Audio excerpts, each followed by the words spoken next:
Hola, ¿qué tal están? Muchísimas gracias por acercarse hasta la Fundación Juan Marc en una nueva sesión de la Cuestión Palpitante. Hoy para tratar un asunto ya no solo de máxima actualidad, sino de máxima importancia para nosotros, para el modelo económico nuestro, pero también para nuestras vidas, para el futuro de nuestro país y también el futuro de Europa, como es la relación entre industria y robot. Yo creo que es un elemento esencial para comprender qué está ocurriendo ahora mismo en el sector productivo en general, pero también para entender las transformaciones tecnológicas que vamos a vivir en los próximos años y los cambios en el mercado laboral también importantísimos que sufrirá nuestro país y también Europa. Y para esto, antes de presentar a nuestros dos invitados, vamos a saludar a Antonio San José. Antonio, ¿qué tal? ¿Qué tal? Muy bien, Íñigo. ¿Qué tal el descanso? ¿Ha estado bien? El descanso ha estado bien y la vuelta muy interesante porque sí hay una cuestión fundamental, yo creo, ahora mismo, un desafío imponente en la sociedad internacional, es justamente esta de la robótica. ¿Aliados o enemigos del empleo? Creo que es un tema que podemos plantear. Pues vamos a tratar de sacar enseguida punta a todos los temas y a todas las dudas. También hay que decir que son ustedes los máximos interesados en este asunto, porque hemos recibido bastantes preguntas a través de nuestra dirección de correo electrónico, y también les comento que esta conversación va a estar disponible en nuestra página web, en marc.es, pero también está disponible en estos momentos en la versión en continuo. Voy a saludar en primer lugar a Juan Carlos Llorente. ¿Qué tal, Juan Carlos? Muy buenas tardes. Buenas tardes. Bienvenido a la Fundación Juan Marc. Juan Carlos Llorente es ingeniero aeronáutico por la Universidad Politécnica de Madrid y máster en Dirección por la Escuela de Negocios y Centro de Investigación INSEAD. Lleva más de 20 años trabajando en la compañía GMV. Actualmente lidera el desarrollo de negocio de robótica en nuestros mercados a escala internacional en esta empresa. Y también voy a saludar a Carmen Pérez Melguizo. Carmen, bienvenida. ¿Qué tal? Presidenta de Hisparrob, que es la plataforma española de robótica, es licenciada en matemáticas, trabaja en Tecnatom como adjunta al gerente de nuevas tecnologías, con 27 años de experiencia en el sector, y además participa en proyectos de I+D europeos y nacionales, entre otros, sobre robótica y reconocimiento de patrones. Si le parece, Carmen, empezamos por usted. ¿De qué hablamos cuando hablamos de robótica? Vamos a intentar poner algunos conceptos claros para que ya empecemos pronto a señalar los elementos esenciales. Sí, quizás no es fácil definir qué es un robot, porque si analizamos la definición del elemento que tiene 3 ejes de libertad, programable, etcétera, pues ahora mismo quizás vemos elementos robóticos en componentes pues tan sencillos como electrodomésticos que tenemos en casa o que empezamos a introducir en nuestras vidas. De ahí, de lo más sencillo a realmente robots sofisticados que son capaces de realizar operaciones, de llegar al espacio, etc. El concepto de robot, ahora mismo llamamos quizás robot a demasiadas cosas, pero sí que tiene gran parte de inteligencia artificial, o es lo que intentamos introducir.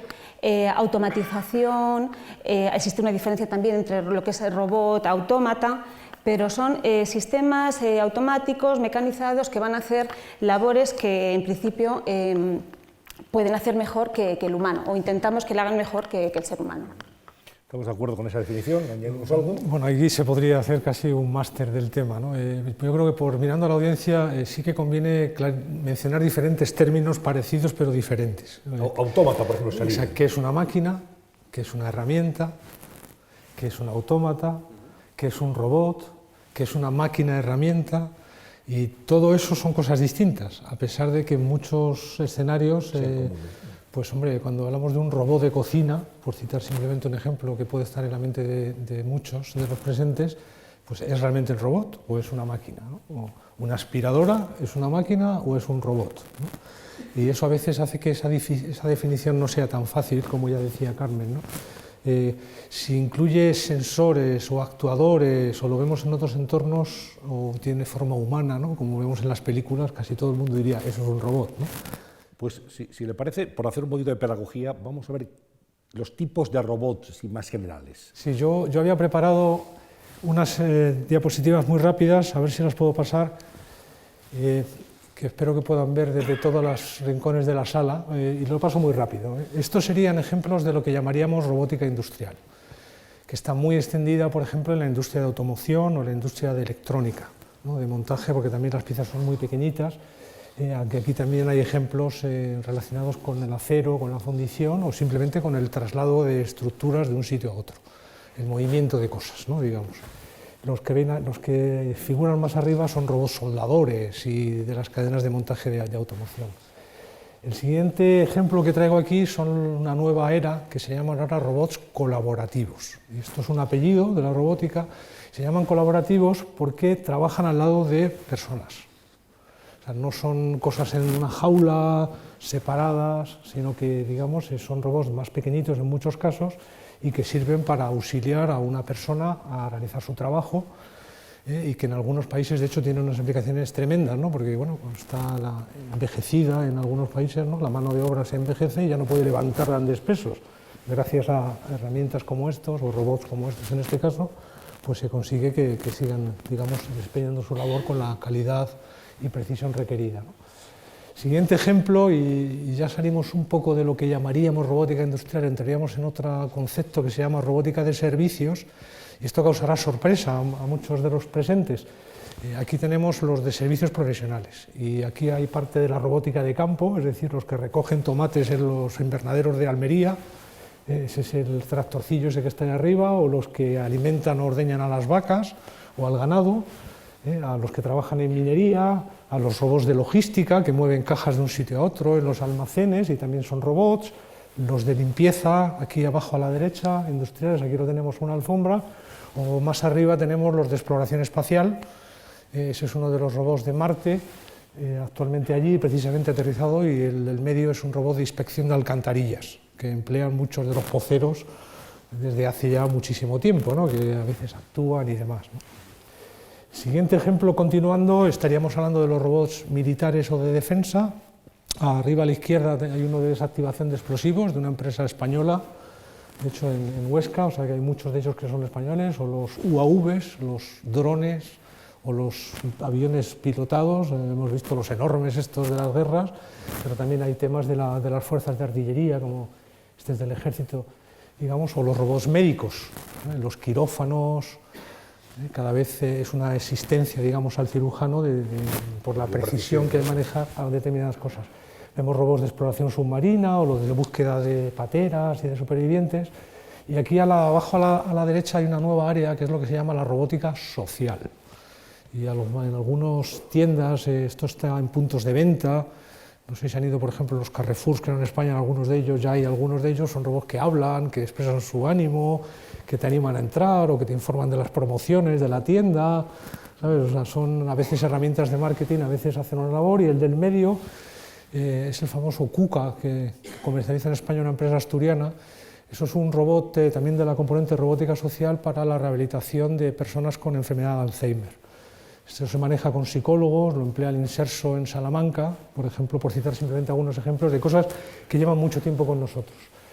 Termino con los robots domésticos o personales. También son robots. Aquí ya no estamos hablando de aplicaciones profesionales, sino estamos hablando de aquellos pues, que limpian, aspiran, cortan el césped, limpian la piscina, que bueno, llevan muchísimo tiempo con nosotros. Toda la robótica educativa, aquí abajo, millones y millones de juguetes que se emplean pues, para educar a los niños en la ciencia, o más a la derecha los robots que entretienen o que sirven de asistencia, ¿no? No sé si el robot lavadora, este que está aquí abajo a la derecha, será realidad, todavía no está comercializado, ¿sabes? O el robot, digamos, que ayuda a personas con discapacidad, ¿sabes? Como ves, esto es lo que se llama la robótica asistencial, ¿no? Otra área de franca explosión.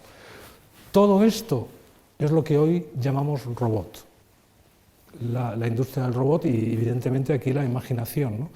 Y que tenga forma humana o no, es simplemente una característica más. Que se mueva o esté fijo, vuele o sea submarino, es una característica más.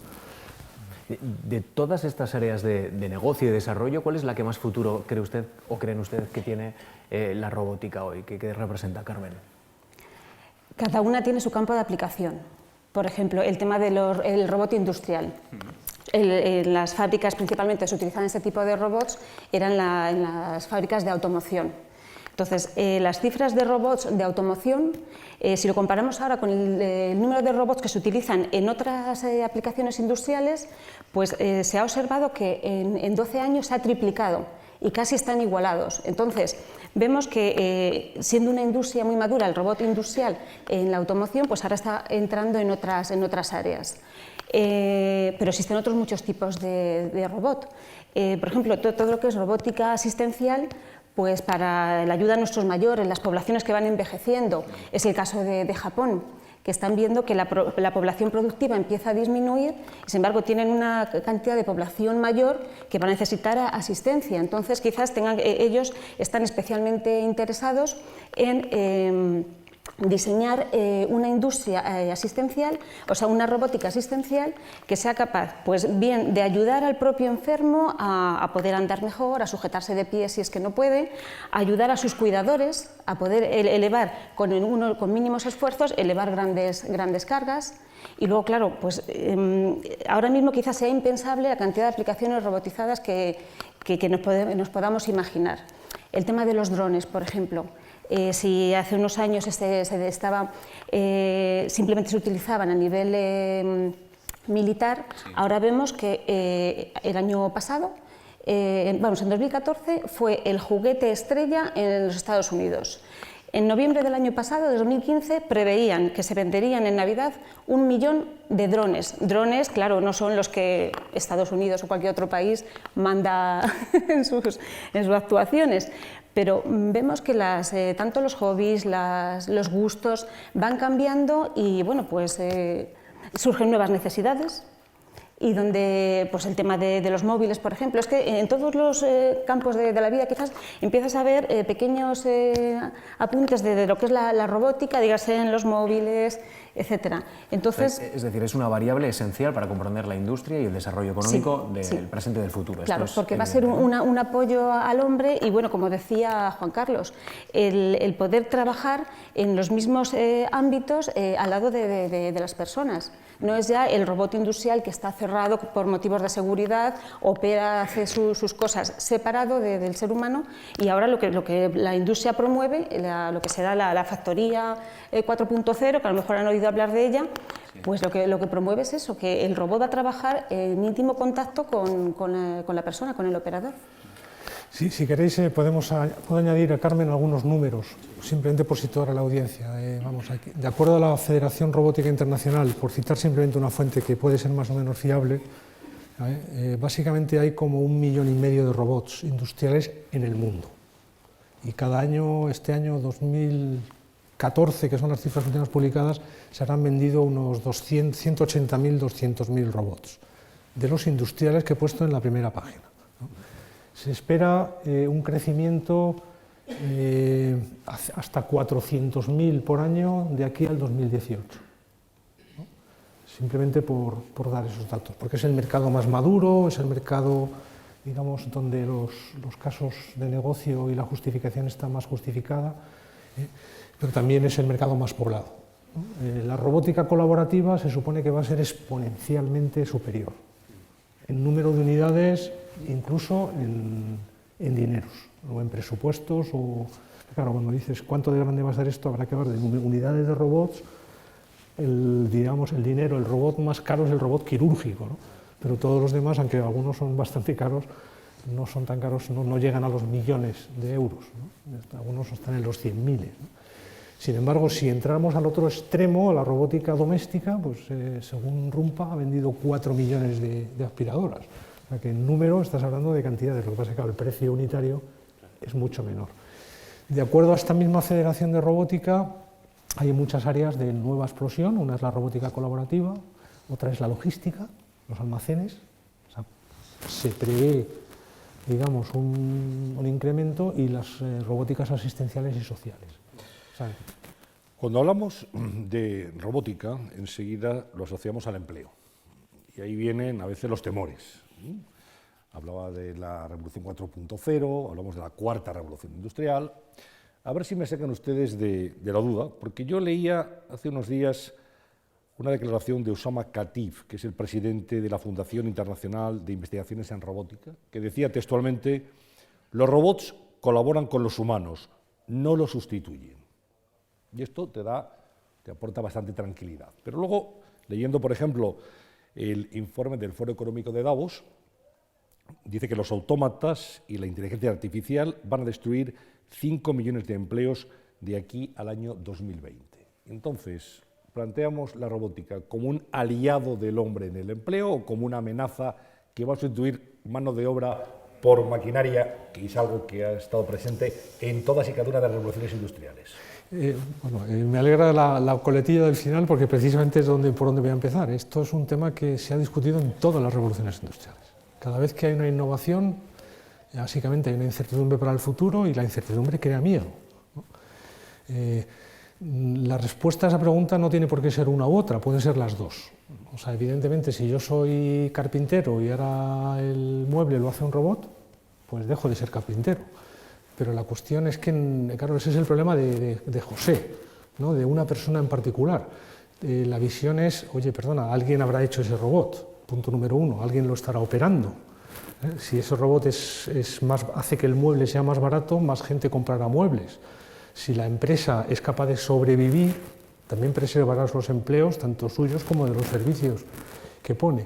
Entonces, la serie histórica siempre se ha diferenciado entre lo que llaman los luditas, ¿no? Desde el siglo XIX, de la tercera revolución industrial, que querían destruir toda la innovación, ¿no? Porque destruía el empleo, que ahora viene ese neoludismo que algunos eluden, ¿no? Diciendo no cambiemos nada, a un poco tratar de aprovechar la oportunidad que eso representa.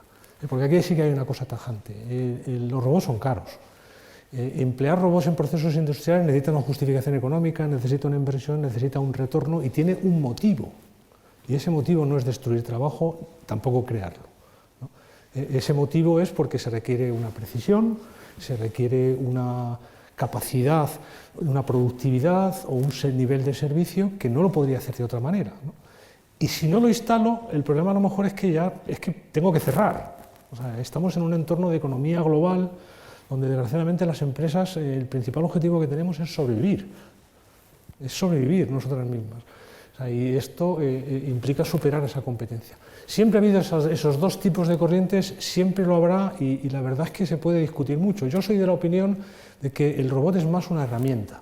O sea, yo hablaba, por ejemplo, con el responsable de inspección de las torres de Endesa, por citar un ejemplo simplemente, o sea, las torres de alta tensión pues hay que inspeccionarlas, ¿no? Y claro, los drones o las herramientas robóticas lo llaman los prismáticos del siglo XXI.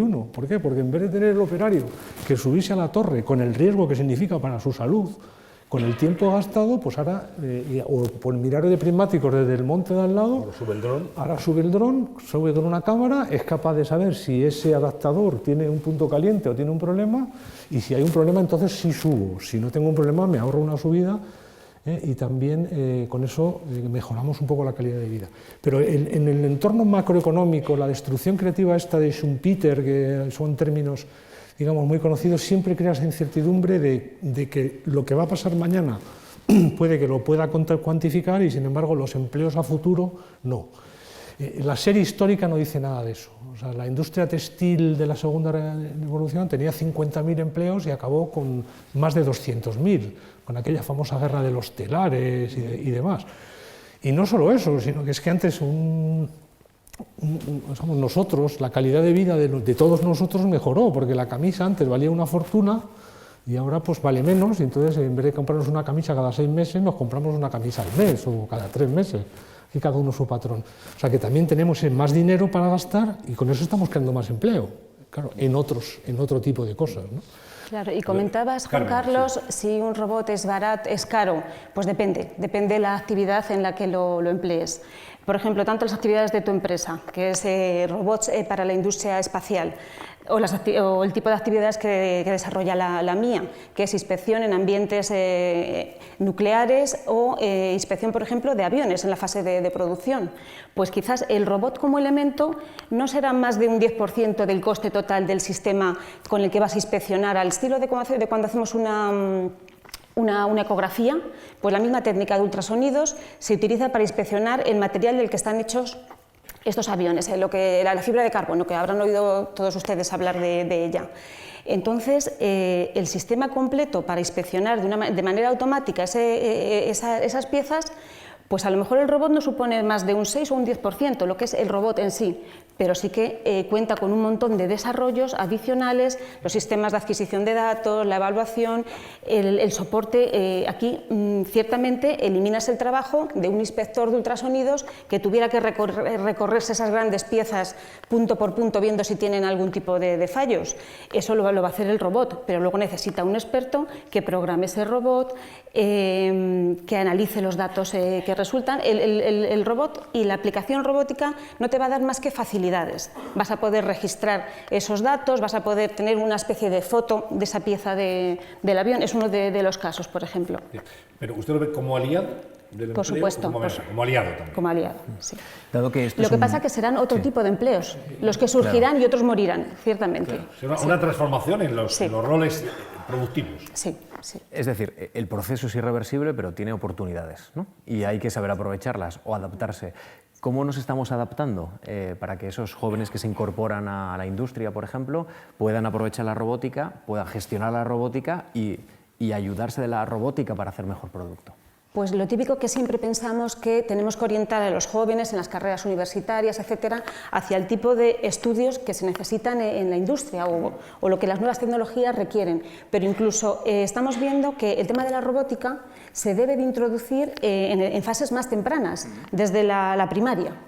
Porque los niños, al igual que juegan con los legos, van a aprender exactamente. Además es que son legos, son capaces de programar de manera muy sencilla pequeños robotitos. Entonces ese tipo de conceptos se va integrando en ellos de una manera lúdica totalmente. La misma afición que usted menciona por los drones, entiendo que también refleja ¿no? una especie como de interés prematuro por esa tecnología, ¿no? Claro. La tecnología que vuela. De hecho, en la plataforma Hisparrock tenemos un grupo de robótica educativa muy concienciado y trabajando con muchos colegios. Además comparten material, pues bueno, si este tipo de material puede resultar un poco caro, pues tienen un material de legos, etcétera, que se va moviendo de colegio en colegio y pueden tener acceso y tener esos cursos formativos de temas de robótica pues en niños de 6 o 7 años. De hecho, GMV también promociona ese tipo de actividades entre los hijos de empleados. ¿Sí?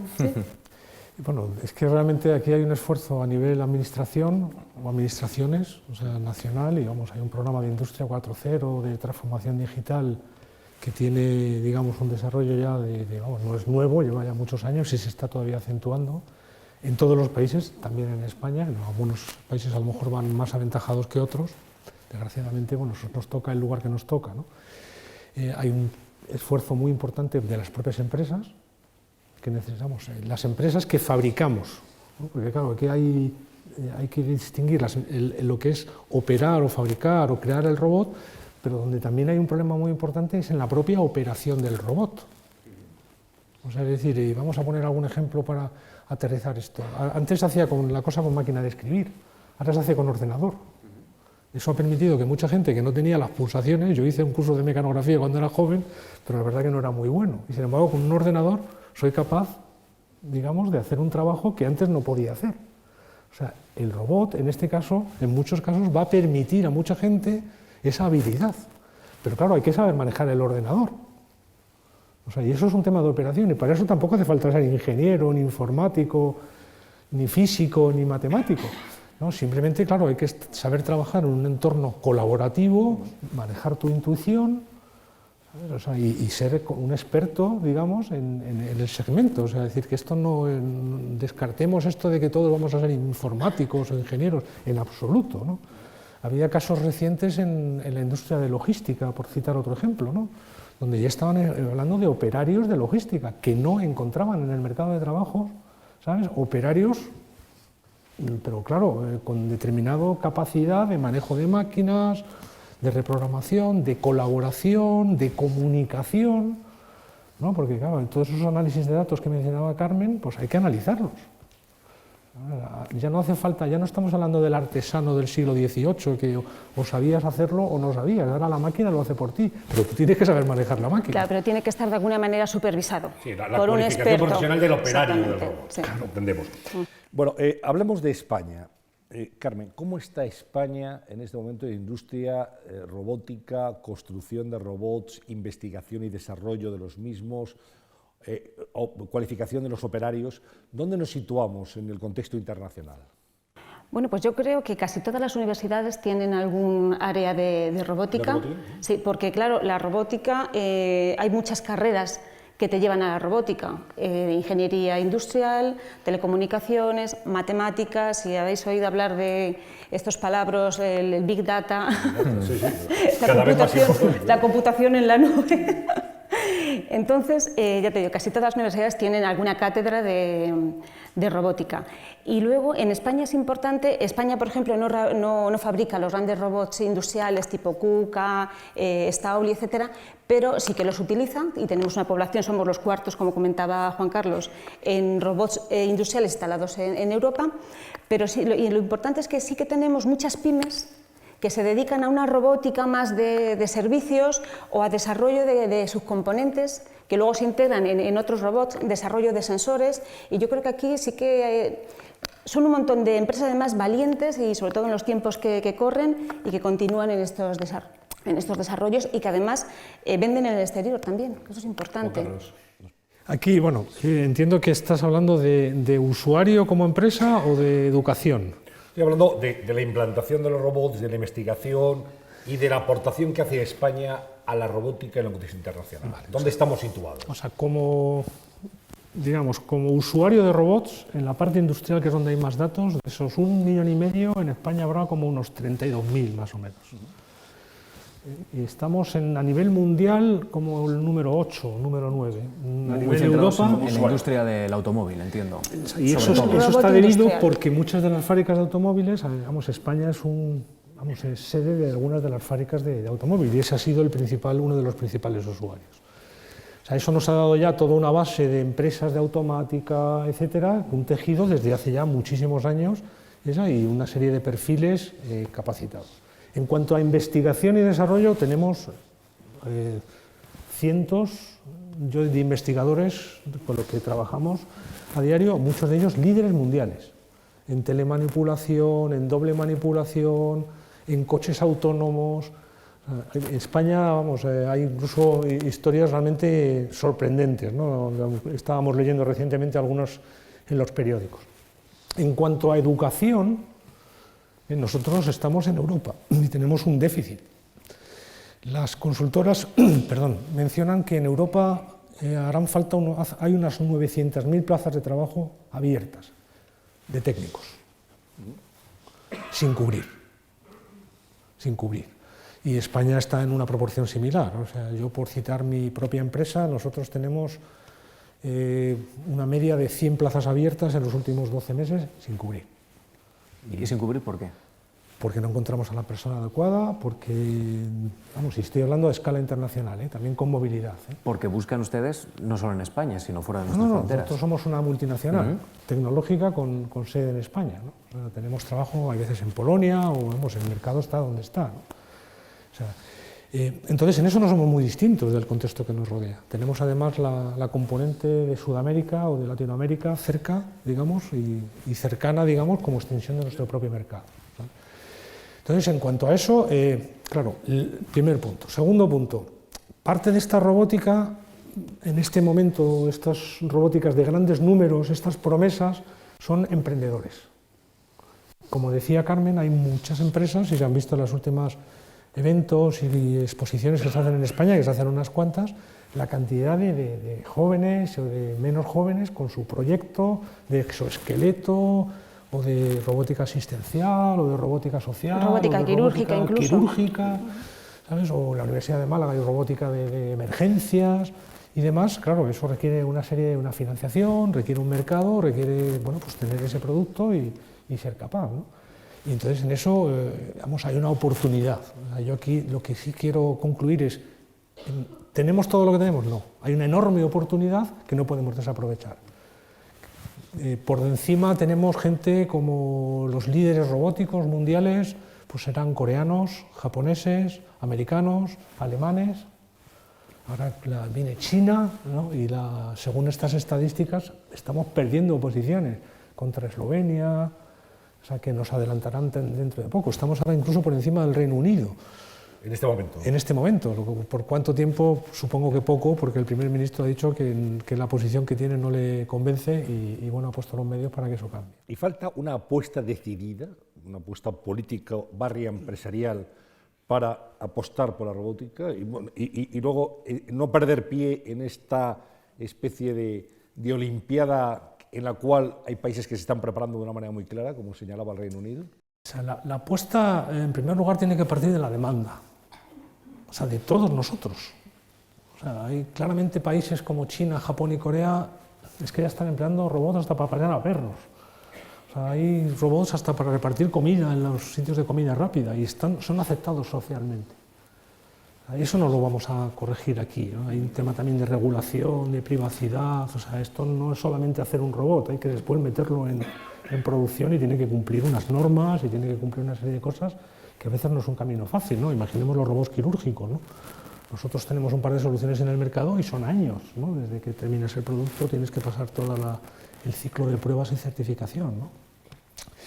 Entonces, claro, aquí hay en primer lugar un problema de demanda y la demanda traerá oferta. Desgraciada o afortunadamente, muchas de estas empresas con las que trabajamos día a día, miembros de Hisparrob y compañeros, competidores a veces, nos pasa que la mayoría de nuestro mercado está fuera de España. O sea, casi todos conseguimos, y entonces, claro, no me extraña que muchos hagan las maletas y se vayan al Silicon Valley, o a Inglaterra, o a Japón. Pero no por un tema de que los echemos o no sé dónde, simplemente porque bueno, hay un mercado, hay una capacidad de acceso a fondos, ¿sabes? Hay un acceso a financiación que bueno, a lo mejor les atrae más o tienen menos problemas, ¿no? En España ahora mismo existe un mismo acceso a financiación, o sea, hay más financiación que proyectos. El problema es que a veces no es tan fácil encontrar ese proyecto o tener la gente y claro, echarle las horas para sacarlo adelante, ¿no? Con esa, digamos, a veces estigma social, a veces se exageran algunos titulares. Yo creo que no es intencionado, simplemente, bueno, pues es un titular, ¿no? No hay que leer después todo el artículo, ¿no? Para un poco enterarse, ¿no? Pero realmente ahí sí hay una parte de liderazgo que no podemos desaprovechar, ¿no? Por eso todo el mundo está hablando de la gran oportunidad de reindustrializar, la gran oportunidad que supone esta robótica. No solamente la industrial, que es donde ahí sí que puede haber un tema más complicado con el trabajo, pero claro, toda la colaborativa, toda la educacional, eso no sustituye ningún puesto de trabajo, son herramientas. Realmente, ¿no? Carmen, se plantea como uno de los objetivos del país industrializarlo, curiosamente, ¿no? Se habla que España está muy volcado en los servicios, poco en la industria, hay que reindustrializarlo y reindustrializarlo además en la puntera, con la tecnología puntera, con la tecnología 4.0. Entiendo que esta es una oportunidad, pero habrá que realizar cambios. Usted, desde Hisparrob, ¿qué señala? ¿Qué cosas podría hacer un gobierno para favorecer la instalación de tecnología? No sé si habría algún tipo de carácter de medida fiscal, también de atraer más talento extranjero para ayudar a crear aquí pequeños grupos. No sé, ¿qué soluciones cree usted que hay que dar para colocar a España en donde tiene que estar? Bueno, antes comentábamos de la I+D y yo hablaba de las universidades, de las pymes, pero también tenemos centros tecnológicos muy relevantes en el tema de robótica y además muy bien relacionados, por ejemplo, a nivel europeo, con las grandes asociaciones de robótica a nivel de la Unión Europea, como es EU Robotics. Entonces, las grandes políticas de la robótica se definen ahí, realmente, y llegan a España y en España, pues bueno, pues siempre seguimos un poco lo que se va definiendo a nivel europeo. Y ya te digo, tenemos centros españoles que están definiendo esas políticas, dígase Tecnalia, IK4, Techniker y otros centros. Un elemento clave, como decíamos antes, será la educación, pero desde las fases más tempranas. Cualquier actividad industrial, por ejemplo, que queramos industrializar, claro, hay que concebirla desde el inicio, desde su diseño. Hablábamos de los almacenes robotizados. Claro, no se puede robotizar cualquier almacén, porque lo que queremos es que realmente se ahorre tiempo, etcétera, pues tienes que contar con grandes espacios. Esos robots van a tener que tener sensores para ser capaces de orientarse por dónde tienen que moverse, reconocer los productos que tienen que cargar o descargar, etcétera. Entonces, pues es importante, el tema de incentivos fiscales, pues siempre es importante para que todas estas empresas y centros de investigación puedan continuar investigando, ciertamente. Juan Carlos. Yo matizo más en lo que he dicho antes. O sea, yo no es tanto de regulación o de ayudas o de programa de I+D, que lo hay. O sea, si uno mira, por ejemplo, la enorme... O sea, ¿qué es lo que ha cambiado de la robótica de antes a la robótica de ahora? Pues básicamente hay dos factores esenciales. Uno son los precios. O sea, llegó Microsoft, por poner un ejemplo, con la Kinetic, esta cosa encima de la televisión que maneja la Xbox, pues eso antes valía $30.000, ahora vale 150. Llegaron los teléfonos móviles y esa cámara que antes valía 800 y pico euros, ahora vale 18 o 15. O sea, hay un problema de que gracias a la electrónica de consumo, muchos de esos precios se han abaratado y hace que existan mayores oportunidades. La otra cosa se llama financiación. Y existe financiación, no solo del gobierno, de las propias empresas, de los venture capital. Eso existe y también en España. Por tanto, yo, más que poner el acento en regulaciones o en medidas o en tasas, yo me centro en lo básico, demanda y oferta. Porque la demanda es la que asegurará la industria, los productores, las inversiones, y todo lo demás. Es lo que justificará ellos solo que la rueda gire más deprisa, vamos. No, y las nuevas necesidades que nos vamos creando, como comentábamos antes, porque tú comentas, es cierto, los móviles han bajado bastante de precio, pero ahora mismo compramos móviles que no son especialmente baratos y que en pocos años se nos han estropeado y que desde un niño chiquitito ya tiene un móvil que antes solo lo utilizaba realmente para actividades profesionales, quizás hace 10 o 15 años. Entonces, bueno, es un todo.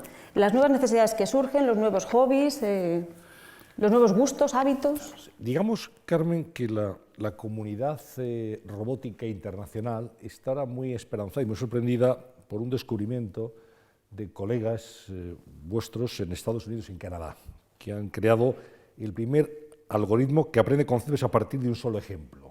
Esto aplicado, hablamos mucho de los algoritmos cuando hablamos de Google, esto exactamente qué significa y qué traslación va a tener a la práctica esta investigación que se ha hecho pública hace unos días. No la conocía. Pues todo lo que es inteligencia artificial, como comentábamos, va a estar muy relacionado con... En lugar de varios ejemplos, había que poner, por lo visto, muchos ejemplos, muchos casos, para que la máquina aprendiera. Claro. Ahora, con un solo ejemplo, es capaz, ahí se asemeja cada vez más a los humanos. Claro, hay ciertas habilidades de los humanos que quizás falten muchos años para poderlas reproducir. Dígase la inteligencia emocional, la capacidad de aprender de tu entorno, porque los robots tienen sensores y sí van a poder tomar medidas de temperatura, de humedad, etcétera. Luego tienen que interpretarlo. Ese tipo de habilidades, ya te digo, quizás los robots no las tengan en unos cuantos años, pero por supuesto que las irán adquiriendo. Y a lo mejor la robótica dentro de 10 años hoy no la podemos imaginar. Lo que nos parece ciencia ficción, pues... Va a ser realidad. Sí, exactamente. Y sobre todo la capacidad, por ejemplo, de procesamiento, de cálculo. Eso día a día, los algoritmos, los procesadores están avanzando una barbaridad. Entonces probablemente sí que puedan hacer. Voy a ver si puedo añadir un poquito más. A ver, un robot podemos decir o podemos asimilarlo a una persona, ¿no? Entonces un robot, digamos, tiene sensores, o puede tenerlos, ve, ¿no? Tiene manos, que son capaces, o pinzas, o lo que sea, es decir, coge, y tiene otra cosa que se parece al cuerpo humano, que es mente. Y ahí ya no es tanto la robótica, sino la inteligencia artificial, ¿no? ¿Cómo programo? ¿Cómo proceso? ¿Qué es lo que tiene que hacer? Ahora, uno puede pensar en herramientas robotizadas, que no necesariamente son robots, ¿no? Y decir, bueno, yo voy a ir al médico de cabecera con una serie de síntomas, ¿no? El señor médico de cabecera accede a un banco de datos, esto se llama el Big Data famoso, o el datos masivos, que tiene los casos de cientos de millones de pacientes donde han registrado los síntomas y lo que le pasaba. Entonces, él me ve, mira mis síntomas, mete los síntomas en la herramienta, ¿no? Y el doctor dice, bueno, con probabilidad 75% tienes un resfriado. Lo que se llamaban es ojo clínico, antiguamente. Aún así necesitas al doctor, ¿no? Porque a lo mejor te dice, tienes viruela, y te mira, pues viruela no tienes. ¿Sabes? O sea, siempre hace falta la intuición de la persona que interpreta esos resultados. Y pongo el ejemplo de medicina porque está muy cercano, pero pensemos en un broker, ¿no? O la amenaza de los servicios bancarios, ¿no? Que dicen, bueno, claro, es que si se trata de procesar datos, las máquinas lo hacen más rápido que nosotros. Y muchos de los brokers dicen, me voy a quedar sin trabajo, ¿sabes? Porque claro, ya la gente se conecta a Internet y le da la recomendación de las carteras de inversión, entonces ya no hace falta que nadie se lo cuente. Vale. Entonces ahora estamos, claro, para eso he tenido que procesar multitud de datos. Claro, si nosotros somos capaces de entender cómo funciona nuestra mente y con un solo ejemplo aplicar intuición, estamos avanzando en algo que desconocemos. Y eso puede ser un efecto transformativo a medio o largo plazo, ¿no? Porque eso quiere decir que con un solo ejemplo he sido capaz de, con mi conocimiento anterior, ¿sabes? Diciendo, oye, pues hombre, no es un vaso, pero como es transparente, es más o menos redondo, pues era un vaso, ¿no? Y solo le he dado un ejemplo, ¿sabes? Lo que le he dado ya es el algoritmo de después de procesar multitud de datos. No sé si con esto me logro explicar. Te pongo un ejemplo que quizás sea mucho más próximo a todos, el famoso coche autónomo, ¿no? Una de las ventajas del coche autónomo, que por cierto en España tenemos coches autónomos desde hace ya 15 años, en Arganda hay un centro del CSIC y de la UPM, que bueno, no sé si seguirá, pero ahí tienen sus pistas, llevan 15 años practicando con algoritmos. Pero la diferencia ¿cuál es? Que hay mapa. El problema no es la autonomía del coche o que sea más barato, el problema es que ahora hay mapa. Que es que Google se ha dedicado a recorrer todas nuestras calles haciendo unos mapas que vamos, solo me falta salir yo, ¿sabes? Las aceras, los bordillos, ¿sabes? Entonces, claro, ya no es que, claro, entonces esa información en la nube donde esté, claro, lo puede utilizar ese algoritmo para decir, no vayas, no sigas para allá que te das con una pared. Mientras que antes tenía que coger un sensor y decir, ¿qué es eso que tengo enfrente? ¿Es una pared? ¿O es una persona cruzando? ¿O una, yo qué sé, o una obra? ¿No? ¿O un accidente? Esa es la diferencia, claro. Entonces, estás hablando de la tercera parte del robot, que es el brain, que es donde posiblemente, vamos, muchos de los que, digamos, opinan sobre esta materia, personas de reconocida reputación mundial, claro, están muy preocupadas de hasta dónde llegaremos con la inteligencia artificial. Sí, porque dispone un dilema de carácter ético, evidentemente. Tienes la capacidad de crear no un humanoide, un robot, ¿no? Porque lo del humanoide suena muy ciencia ficción, pero con capacidad de decisión y de pensar, Juan Carlos, ¿puede llegar a ese límite? Los robots hoy, muchos de ellos son autónomos, es decir, tienen capacidad de decisión y de pensar en la medida que se han programado para hacer esa función. Pero solo dentro de las opciones, evidentemente, dentro que se han programado. De una serie, claro, cuando no sucede, o sea, yo me acuerdo un caso que hubo de un submarino que era perfecto, era un submarino autónomo, pero con una maniobra de un submarino que sale por encima del agua, a lo mejor lo han visto en alguna película. El sistema de control se volvió loco, porque claro, se suponía que estaba rodeado de agua, no de aire, y eso no estaba previsto, ¿sabes? Y entonces dijo, ¿y ahora qué hago? ¿No? Es lo que le está pasando al coche autónomo. ¿Sabes? Cuando, claro, es que modelar todo lo que puedes encontrarte, perros, señoras con carrito, con 16 carritos, ¿sabes? O señores, vamos, o sea, perdón, que no quiero aquí, digamos, es parte del dilema, ¿sabes? De todas maneras, déjame insistir, aprovechando tu pregunta, en un punto muy importante. Una cosa es la I+D, es decir, cómo motivas a que la gente siga investigando, ¿sabes? La parte funcional, o sea, decir, soy capaz de subir paredes, soy capaz de bajar a profundidades de 2000 metros y buscar tesoros, a el mundo físico, donde ya hay unas normas. O sea, esto no, o sea, lo que vemos en la izquierda no necesariamente llega a la derecha a nivel inmediato.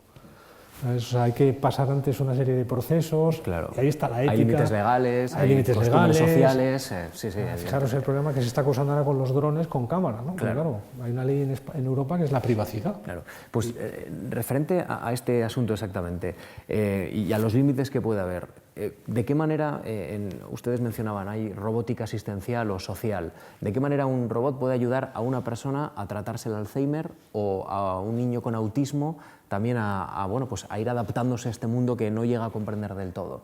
Porque ahí estamos sustituyendo también a un ser humano por una máquina. ¿Y cómo es ese proceso de interacción, Carmen? Bueno, quizás has puesto un ejemplo, el tema del Alzheimer, que un enfermo de Alzheimer en cierto estadio de la enfermedad necesita un cuidado de 24 horas. Entonces, todo lo que sea apoyar a los cuidadores, te digo apoyar, ya no sustituirlos, pues siempre está bien. Para mantener quizás esa capacidad sensorial que van perdiendo, el robot que comentaba, que es como una pequeña foquita. Bueno, y como eso, pues otro tipo de ayudas para poder mover a esos enfermos, para recordarle cuando todavía no están en un estado muy avanzado de la enfermedad, que tienen que tomar unas pastillas, etcétera. Ciertamente, yo si tuviera un enfermo de Alzheimer en casa no lo sustituiría, o sea, no le dejaría con el robot y me marcharía. Obviamente. Exactamente, ¿no? Pero todo es identificar en qué manera puede la robótica ayudar a las personas. Comentábamos antes de los peligros de la robótica. Yo leí hace poco el ejemplo de un cuchillo. Un cuchillo se ha creado para ayudarte, pero te puede matar. Pues la robótica igual, e intentemos utilizarla de la mejor manera posible. Hay que modificar cuando la robótica esté más en contacto con las personas, pues el tema de regulación, lo que comentábamos de los drones que puedan invadir tu intimidad, pues tendrá que haber una regulación totalmente distinta de la que existe ahora mismo. Por ejemplo, lo positivo que es para las personas con discapacidades.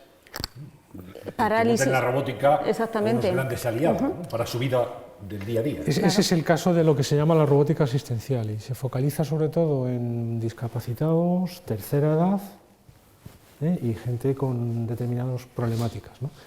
¿De qué se trata? Primero de ayudar a su rehabilitación.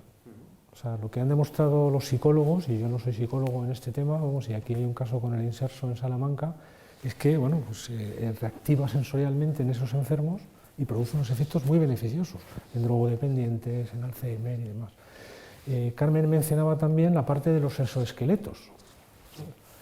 Claro, vamos a poner un ejemplo sencillo. Yo soy una enfermera o yo qué sé, soy hijo, digamos, y mi madre se pone enferma, le tengo que dar la vuelta en la cama y yo que ya calzo 50 plus, pues ahí.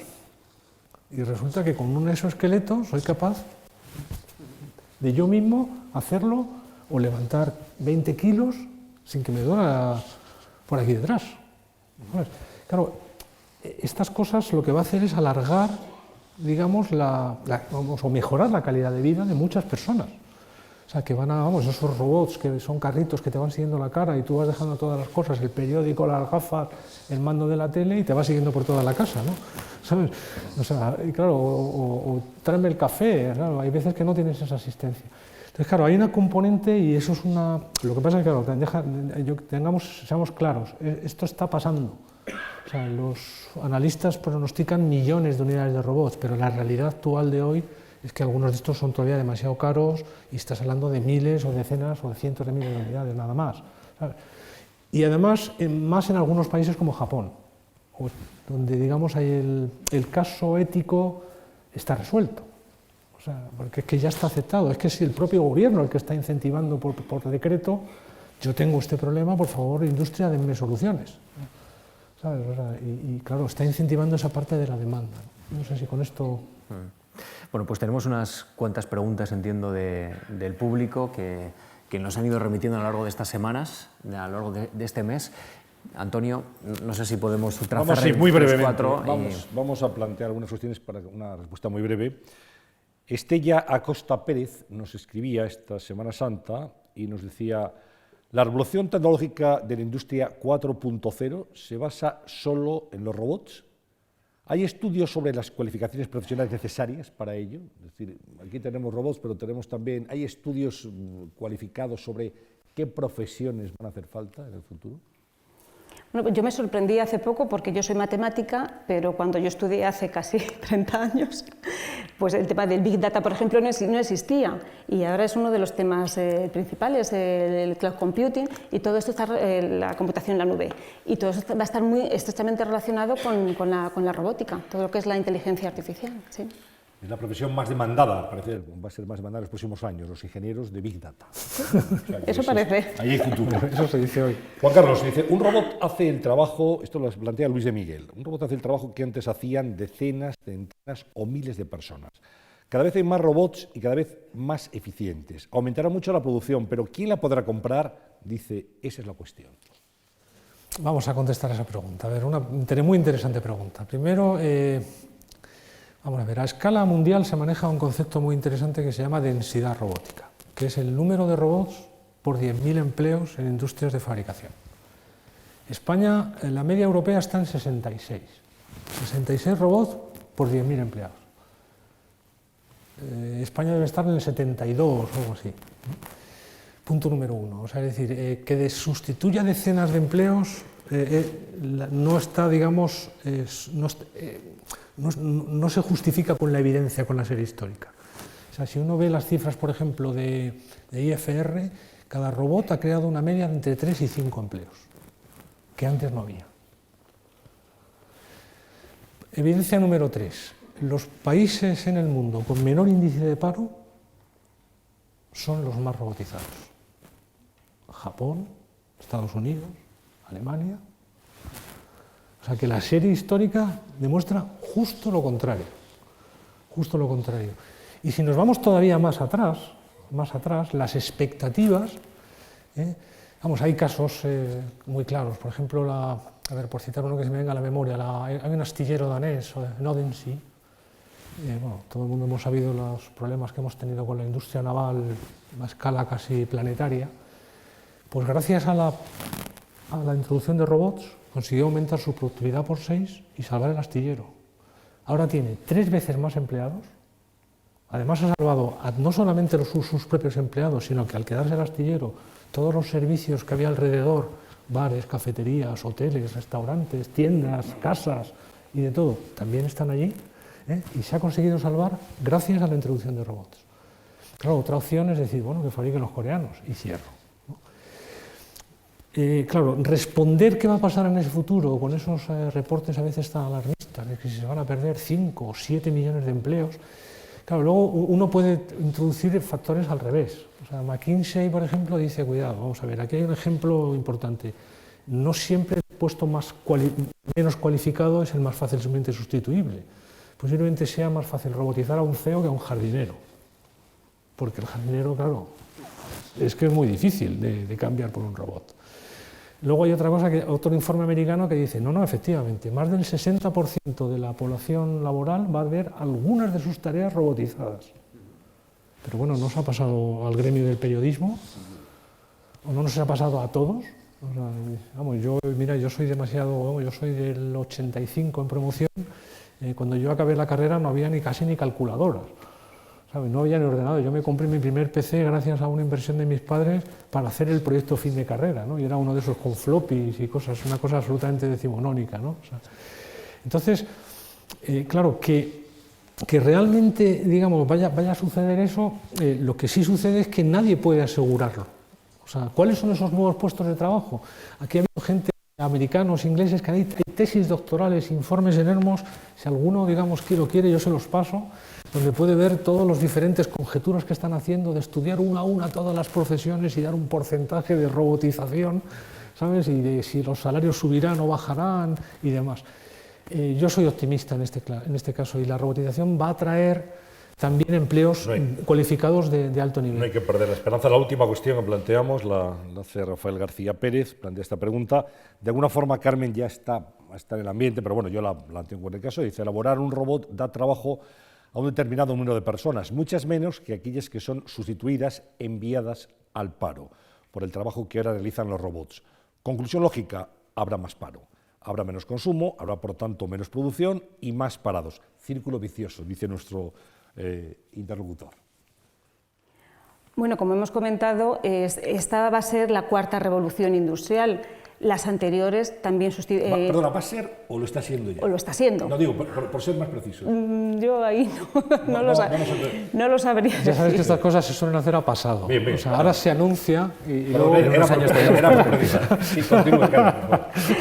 Sí, no, pero esa destrucción de empleos, de determinados tipos de empleos, es así, y negarlo sería absurdo. Van a surgir otros. El tema del consumismo, lo que dices de los ordenadores, los teléfonos móviles. En cada casa hay más móviles y ordenadores que personas, que miembros de la familia. Sí que es cierto que si no tienes trabajo no puedes consumir. No lo sé, yo ahí no tengo la varita ni la fórmula mágica para armonizar todo este tipo de cosas. Yo insisto en lo que he dicho un poquito antes. O sea, si vemos la situación particular de una persona o de un grupo de personas, o si estamos viendo la situación global, ¿no? Porque también gracias a la robotización hemos sido capaces de mantener algunas industrias y alguna capacidad productiva, y también abaratar muchos precios. O sea, y claro, al abaratar los precios eso permite al empresario una expectativa mayor de beneficios que puede utilizar para generar otros empleos, otras industrias, puede diversificarse. Su competencia ve lo mismo y hace lo mismo y también genera más empleo. Si se genera más competencia, muchas veces lo que hace es baja el precio. Y si baja el precio, también muchos de los consumidores, viendo la escala global, tienen más dinero para gastar en otras cosas. Y eso genera también más empleo. Pero claro, eso es lo que dice, digamos, la serie histórica. Asegurar que eso es lo que va a pasar en el futuro, hombre, si entre nosotros somos capaces de hacerlo, por favor, luego nos reunimos vamos patentándolo. Nos quedan apenas unos minutos. Hemos hablado de economía, hemos hablado de sociedad, pero hay un ámbito por el que nos podemos acercar a la robótica, que es el de la ciencia ficción, que también está muy presente en nuestras vidas. Todos tenemos la imagen de los humanoides de Star Wars o de cualquier otra película de ciencia ficción. ¿Creen ustedes que la ciencia ficción ha sido beneficiosa para la robótica, que de alguna manera ha mostrado una imagen cabal de lo que se podría llegar a convertir la robótica, o ha ido mucho más allá, o se ha quedado corta quizá, porque al final a veces la realidad supera la ficción? No sé si en este ámbito también. ¿Qué crees, Carmen? Pues en ciertos aspectos ya la habremos superado y hay otros que quizás no lleguemos nunca a alcanzarlo. Pero ciertamente tiene que haber esos visionarios o... Cuando vemos las películas de ciencia ficción pensamos, qué locos, imaginar ese tipo de cosas. Hay literatura como la de Asimov también, que emociona a millones de lectores en todo el mundo. Claro, también. el viajar al espacio hace unos años no era posible y pronto pues a lo mejor podemos llegar a Marte, pero ya hemos llegado por lo menos a la Luna.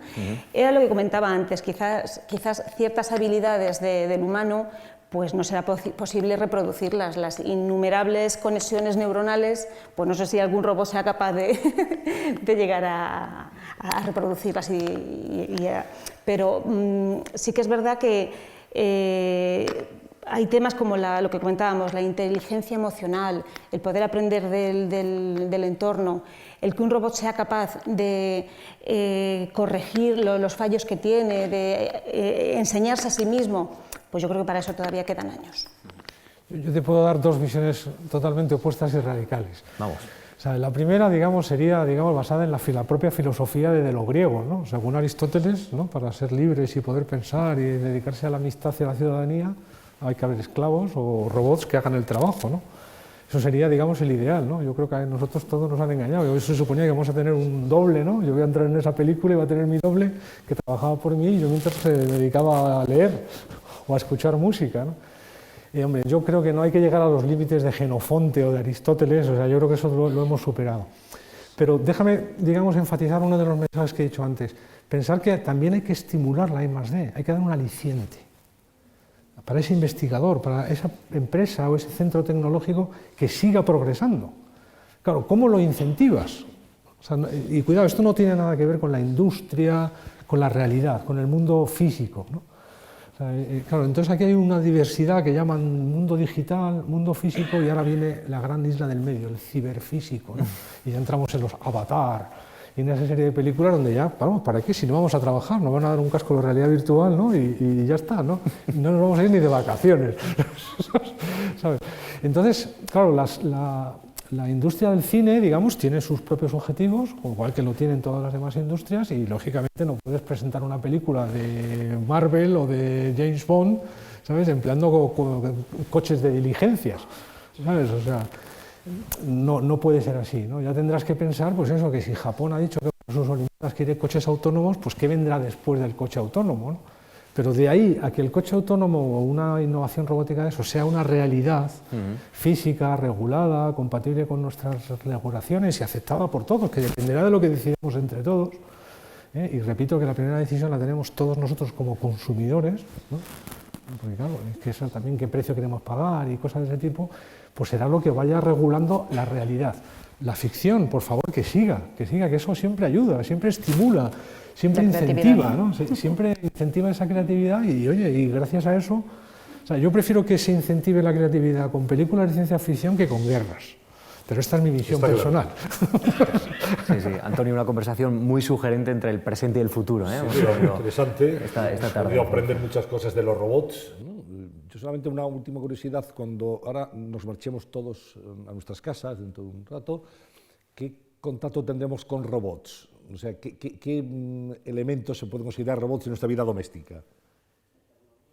Pues, La Thermomix, apuntaba por ahí. Eso te iba a decir las señoras, la Thermomix y No, la y los rumba. señores también. bueno, pues hay mucha gente que llamaría, si alguien utiliza el transporte público, gran parte de lo que tenemos instalado se va pareciendo cada vez más a robots. O sea, nos falta que nos reconozca, ¿no? Diga, hola Juan Carlos, En buenos las días. cabinas de las paradas de los autobuses ya pone el tiempo que tarda. La manera en la que se programan los semáforos también, Claro. ¿no? Estamos siendo además vigilados, o nuestra seguridad depende en gran parte de soluciones que se parecen mucho a medios robóticos. Y bueno, en los últimos de desactivación de explosivos, cuando hay una bolsa, un objetivo sospechoso, pues es gratificante saber que en vez de mandar un humano detrás de un escudo de plomo, primero va una máquina, ve lo que hay y después decidimos si va alguien o directamente lo explotamos, ¿sabes? Aunque a lo mejor resulta que era una falsa alarma, ¿no? O sea que hay muchísimas cosas. Seguramente pasaremos por muchos sitios que han sido limpiados por medios automáticos o robotizados, porque hay veces que se utilizan turnos de noche, hay muchas instalaciones de seguridad ahora que también emplean medios robotizados, o sea, es decir, muchas de las cámaras ya no solamente filman, detectan, son capaces de aplicar determinados algoritmos para ver cosas peligrosas. Si sacamos dinero del cajero, veremos que los bancos cada vez emplean más inteligencia artificial, es decir, bueno, esto se puede ver en algunos bancos, si uno saca, por ejemplo, 3 veces 100 euros, lo más normal es que le bloqueen la tarjeta al segundo intento, porque no es normal que... O recibas una llamada a la hora, una hora después. Recibes una llamada diciendo, perdón, hemos bloqueado la tarjeta porque, claro, como no es normal que usted saque, no lo ha hecho nunca en los últimos 15 años, ¿cómo es posible que ha sacado? Hemos pensado que quizá le han robado la tarjeta. O sea, y esta serie, y así seguimos, vamos. O Bueno, sea, estamos inmersos en los robots, Íñigo. Además, se nos ha visto también, han podido seguir esta conversación nuestros espectadores a través del continuo, del streaming de la Fundación Juan March, march.es/directo. Y ahí nos encontrarán esta conversación, el vídeo estará disponible en unos días.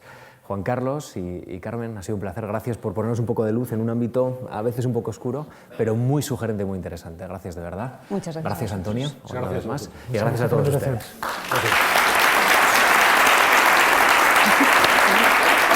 Bueno, compañera.